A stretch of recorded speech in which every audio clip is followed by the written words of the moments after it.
Welcome to Democracy Now!, democracynow.org, The War and Peace Report. I'm Amy Goodman. A senior State Department official, George Kent, told impeachment investigators that President Trump's personal attorney, Rudy Giuliani, carried out a campaign of lies to smear U.S. Ambassador to Ukraine, Marie Yovanovitch, before she was abruptly recalled from her post in May. That's according to a full transcript of Kent's closed-door testimony released Thursday. Kent is slated to testify next Wednesday on the first day of televised hearings in the impeachment inquiry into whether President Trump withheld military aid from Ukraine in order to pressure the Ukrainian president to investigate Trump's political rival, Joe Biden, and his son. The New York Times reports Ukrainian President Volodymyr Zelensky was prepared to bow to Trump's demands and was planning to announce the investigations in an interview with CNN on September 13th. But only days before the scheduled interview, the Trump administration released the $400 million in aid after news about the freeze leaked, sparing the Ukrainian president from having to announce the investigation. The United States and China are pledging that an initial trade deal would remove some tariffs in a move that could de-escalate the ongoing trade war between the two countries. The initial trade deal has not yet been finalized. Since taking office, President Trump has levied tariffs on $360 billion worth of Chinese goods.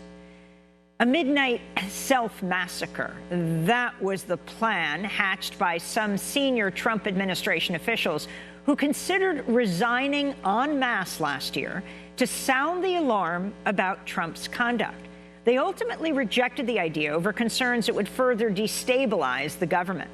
The aborted warning is one of a series of revelations in a forthcoming book titled A Warning.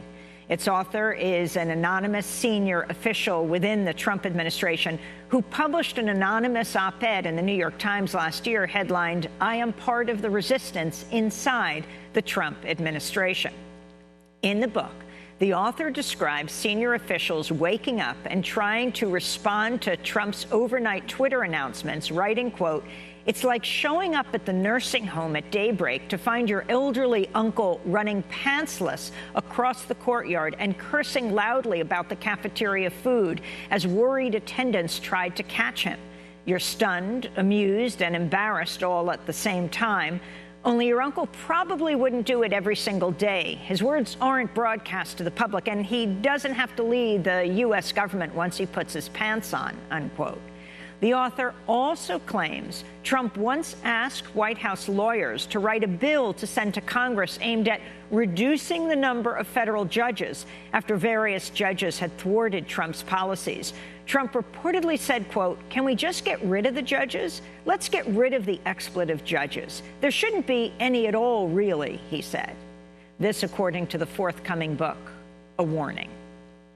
The billionaire former New York City Mayor Michael Bloomberg is reportedly preparing to jump into the 2020 presidential race.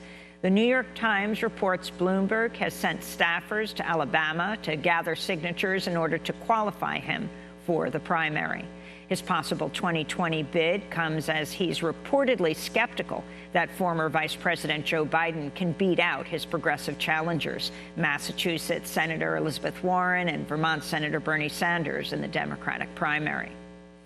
Democratic presidential candidate Senator Bernie Sanders unveiled his immigration plan Thursday, promising to abolish ICE, that's Immigration and Customs Enforcement, to push for a path to citizenship, cease deportations, and immediately grant legal status to the nearly 2 million immigrants who are eligible for DACA, that's Deferred Action for Childhood Arrivals. Sanders said he would accomplish many of these reforms through executive actions. Sanders also vowed to end family separation at the border and allow asylum seekers to remain in the United States while their cases are resolved. He also said he would halt the construction of Trump's border wall, which has already begun construction in the Sonoran Desert in Arizona.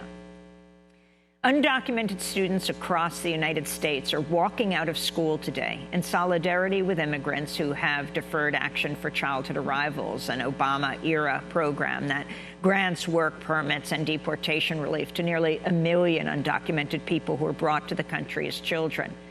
Next week, the Supreme Court will begin to hear oral arguments in lawsuits demanding the Trump administration preserve DACA, which Trump tried to kill in 2017. Under the banner of Home is Here, dozens of immigrants with DACA have led a 16-day march from New York to Washington, D.C. to pressure the Supreme Court to save the program. The online news outlet Quartz reports the Department of Homeland Security plans to have biometric data on hundreds of millions of people by 2022. In a recent presentation, which was reviewed by Quartz, DHS said it expects to have a database containing the fingerprints as well as the face and iris scans of nearly 260 million people traveling in and out of the United States, raising major privacy concerns over the agency's growing surveillance efforts.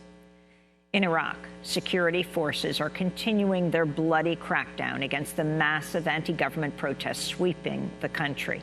On Thursday, forces killed 5 protesters in the southern city of Basra. Today, there were reports of another 5 protesters killed in the capital, Baghdad. Protesters have taken to the streets across Iraq for over a month, demanding jobs, better public services, and an end to government corruption. In Bolivia, tensions are rising over last month's presidential election in which the Bolivian president, Evo Morales, was declared the winner of a controversial 4th term. Some members of the opposition have disputed the results, claiming election fraud. On Wednesday, opposition protesters kidnapped a mayor loyal to President Morales, forcibly cut her hair, doused her in red paint, and paraded her through the streets. This is Mayor Patricia Arce. I am with the truth, and I am not afraid to say my truth. I'm in a free country, and I'm not going to be silenced. If you want me dead, kill me. And now I say, for this movement, for change, I'm going to give my life. This is Mayor Patricia Arce of the Bolivian town of Vinto. Anti-government demonstrators and anti-government demonstrations also have been growing in the capital, La Paz. This is Marco Pomari. If our democracy is still trampled over, then we will not leave La Paz without removing from the government palace those who are killing us, those who are assaulting us, those who are persecuting us. Brazil has sided with the United States for the first time in choosing not to condemn the U.S. embargo against Cuba during the annual United Nations resolution vote Thursday. The UN General Assembly still voted overwhelmingly to condemn the U.S. embargo, with 187 out of 193 countries voting against the United States. This is Cuban Foreign Minister Bruno Rodriguez. The blockade has caused incalculable humanitarian damages. It is a flagrant, massive, and systematic violation of human rights. It qualifies as an act of genocide under Articles 2B and C of the Convention of the Prevention and Punishment of the Crime of Genocide, adopted in 1948. There is not one single family that has not suffered the consequences of this. In Brazil, former President Luiz Inácio Lula da Silva could be freed from prison following a Brazilian Supreme Court ruling to end the mandatory imprisonment of people convicted of a crime who have lost their first appeal. The ruling restores a previous policy that allows people convicted of a crime to exhaust all of their appeal options before being sent to prison. In addition to Lula, the Supreme Court's decision could help free some 5,000 prisoners who are still appealing their convictions. Meanwhile, a far-right Brazilian journalist tried to punch Pulitzer Prize-winning journalist, co-founder of The Intercept, Glenn Greenwald, after a heated argument during the live taping of a radio show. The far-right journalist, Augusto Nunes, had previously made insulting comments about Greenwald's family. In Hong Kong, a student has died from injuries sustained after he fell during a clash between student protesters and police earlier this week. The death of Cho Tzu-lok has sparked widespread anger among student protesters, whose demonstrations have rocked Hong Kong. This is Hong Kong activist Joshua Wong. We mourn together, and we urge Hong Kong people wear black T-shirt together today and tomorrow to show our solidarity and unity. And now is the time for the government to set up the independent investigation on the clash We need to know and seek for truth and justice, and which is really insane and unreasonable for how the government allowed the police attempt to murder Hong Kong people, which proved that reform the police force is a must. And in New York City, longtime immigration activist Marco Saavedra attended his final asylum hearing on Thursday, in which he argued his life would be at risk if he were sent to Mexico. The immigration judge overseeing Saavedra's case will have a final decision by January 17th, 2020. Saavedra has been living in the United States since he was 3 years old. He's been involved in several high-profile immigration actions. In 2012, he purposely got himself arrested by federal authorities in order to infiltrate the GEO Group's for-profit immigration jail in Florida, the Broward Transitional Center, and investigate allegations of human rights abuses inside the secretive facility. In 2013, Marco Saavedra self-deported to Mexico with 8 other Dreamers to protest the separation of immigrant families under the Obama administration. To see our full interview with Marco Saavedra before his final asylum hearing this week, go to democracynow.org. And those are some of the headlines. This is Democracy Now!, democracynow.org, The War and Peace Report. I'm Amy Goodman.